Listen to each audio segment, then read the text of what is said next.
प्रश्न 1, निम्न में से कौन सी एक परिमेय संख्या है? तो जिस संख्या को p बटा q के रूप में लिखा जा सकता है वह संख्या परिमेय संख्या होती है। जहां q बराबर न हो 0 तो यहाँ पर वर्गमूल 4 का मान 2 होगा। 2 को हम 2 बटा 1 इत्यादि लिख सकते हैं, तो वर्गमूल 4 यहाँ पर एक परिमेय संख्या है। अन्य संख्याओं को हम p बटा q के रूप में नहीं लिख सकते हैं। प्रश्न 2, समांतर श्रेणी 4, 10, 16, 22 का अगला पद होगा। तो यहाँ पर सार्वंतर 10 में से 4 कम करेंगे 6, तो सार्वंतर 6 है, तो अगला पद 22 धन 6 यानी 28 होगा। प्रश्न 3, यदि बहुपद 2x² धन x धन k का शून्यांक 3 है तो k का मान ज्ञात कीजिए। तो शून्यांक 3 है तो x बराबर आप यहाँ पर 3 रखेंगे, तो यह बन जाएगा 2 गुणा 3 का वर्ग धन x यानी 3 धन k बराबर 0। 3 का वर्ग 9, 9 दूना 18, 18 में 3 जोड़ेंगे 21, 21 को आप दाईं ओर करेंगे तो 0 ऋण 21 अर्थात ऋण 21 होगा। तो प्रश्न का उत्तर विकल्प डी है। चौथा भाग है द्विघात समीकरण x² ऋण 9 के मूल होंगे। x² ऋण 9 के मूल ज्ञात करने के लिए हम x² ऋण 9 के गुणनखंड करेंगे, तो यह x धन 3 और x ऋण 3 होंगे। तो यहां से आपको x बराबर 3 और ऋण 3 आंसर मिलेगा, तो विकल्प ए सही होगा। पांचवा भाग है यदि sin a बराबर 3 बटा 4 तो tan a का मान ज्ञात कीजिए। तो हम एक समकोण त्रिभुज ले लेते हैं। sin a 3 बटा 4 है, तो यहां पर लंब 3 होगा, कर्ण 4 होगा, तो आप आधार निकालेंगे। वर्गमूल 4 का वर्ग ऋण 3 का वर्ग 16 ऋण 9 यानी 7, तो आधार वर्गमूल 7 होगा। उसके बाद हमें tan निकालना है। tan बराबर होता है लंब बटा आधार यानी 3 बटा वर्गमूल 7, विकल्प सी सही है। छठा भाग है बिंदु 6 ऋण 4 की x एक्स से दूरी ज्ञात कीजिए। तो बिंदु 6 और ऋण 4 जो होंगे वे चौथे चतुर्थांश में होंगे, जिसकी x एक्स से दूरी ऋण 4 होगी, तो विकल्प बी सही है। अगला भाग है निम्न में से कौन सी संख्या किसी घटना की प्रायिकता नहीं हो सकती है। तो विकल्प बी सत्य है, क्योंकि किसी घटना की प्रायिकता ऋणात्मक नहीं होती है।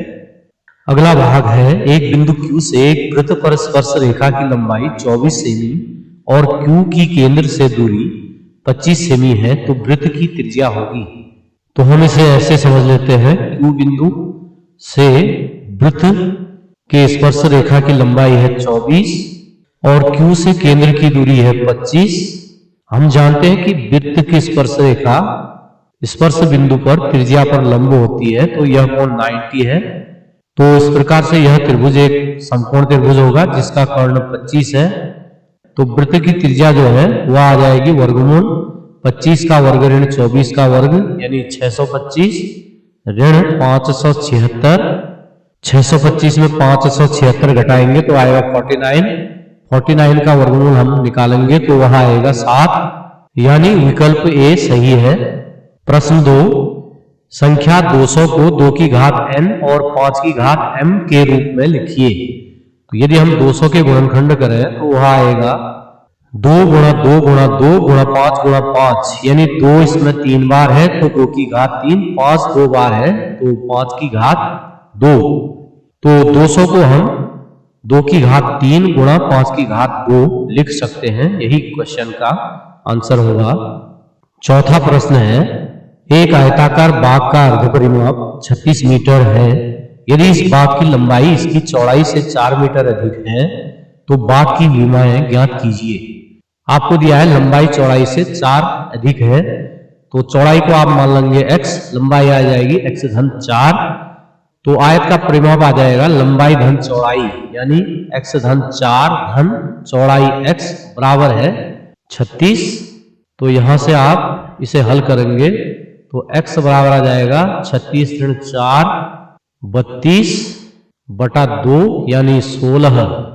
तो x 16 होगा तो चौड़ाई हो जाएगी 16 और लंबाई हो जाएगी 16 धन 4 अर्थात 20। तो बाघ की भुजाएं होंगी 20 और 16। प्रश्न 5, बिंदुओं 0, 0 और 36, 15 के बीच की दूरी ज्ञात कीजिए। इसे हल करने के लिए हम दूरी सूत्र लगाएंगे x2 minus x1 whole square यानी 36 ऋण 0 का वर्ग धन y2 माइनस y1 यानी 15 ऋण 0 का वर्ग। 36 में 0 कम करेंगे तो 36 आएगा, 36 का वर्ग हम करेंगे तो आएगा 1296 प्लस 15 में 0 घटाएंगे तो 15 आएगा, 15 का वर्ग 225। अब हम 1296 और 225 को जोड़ेंगे तो यह आएगा 1521। 1521 के गुणनखंड करेंगे तो आएगा 3 गुणा 3 गुणा 13 गुणा 13। ये इसके अभाज्य गुणनखंड होंगे। अब हम इसका वर्गमूल निकालेंगे तो 3 गुणा 13 यानी 39, यही आंसर होगा। अगला प्रश्न है, दो समरूप त्रिभुजों की भुजाएं 4:9 के अनुपात में है। इन त्रिभुजों के क्षेत्रफलों का अनुपात क्या है? त्रिभुजों के क्षेत्रफलों का अनुपात बराबर होता है संगत भुजाओं के वर्गों के अनुपात के बराबर। तो यह आ जाएगा 4/9 का वर्ग यानी 16/81 अर्थात 16:81, यही आंसर होगा। प्रश्न 7, एक गोले का व्यास 14 सेमी है, इसके वक्रपृष्ठ का क्षेत्रफल ज्ञात कीजिए। गोले का व्यास 14 है तो त्रिज्या r बराबर आ जाएगी 14/2 यानी 7। गोले का वक्रपृष्ठीय क्षेत्रफल होता है 4πr² यानी 4 गुणा पाई का मान 22/7, r की जगह 7 का वर्ग यानी 7 गुणा 7, 7 से 7 कैंसिल हो जाएगा, 22 सत्ते 154, 154 गुणा 4 करेंगे तो आ जाएगा 616 सेमी स्क्वायर। प्रश्न 8, 1, 2, x, 3 तथा 4 का माध्य 2 है, x का मान ज्ञात कीजिए। माध्य बराबर होता है पदों का योग बटा पदों की संख्या। तो आपको माध्य दिया गया है 2, तो 2 बराबर हो जाएगा पद आपके हैं 1, 2, x और 3 धन 4 बटा पदों की संख्या है 5। 5 को इधर ले जाएंगे, 5 गुणा 2 10, 2 1 3 और 4 को जोड़ेंगे ये भी आएगा 10 यानी x धन 10 बराबर 10। तो x बराबर आ जाएगा 10 ऋण 10 यानी 0। प्रश्न 9, एक पासे को एक बार फेंका जाता है, एक सम संख्या प्राप्त होने की प्रायिकता ज्ञात कीजिए। तो पासे में जो सम संख्याएं होती हैं वह 2, 4 और 6 होती हैं, यानी कुल सम संख्याएं पासे में 3 होती हैं और पासे में जो टोटल संख्याएं होती है 1 से 6 तक होती हैं। तो प्रायिकता बराबर होता है अनुकूल परिणामों की संख्या बटा कुल संभव परिणामों की संख्या। अनुकूल परिणामों की संख्या है 3, कुल संभव परिणाम है 6, 3/6 यानी 1/2 आंसर होगा।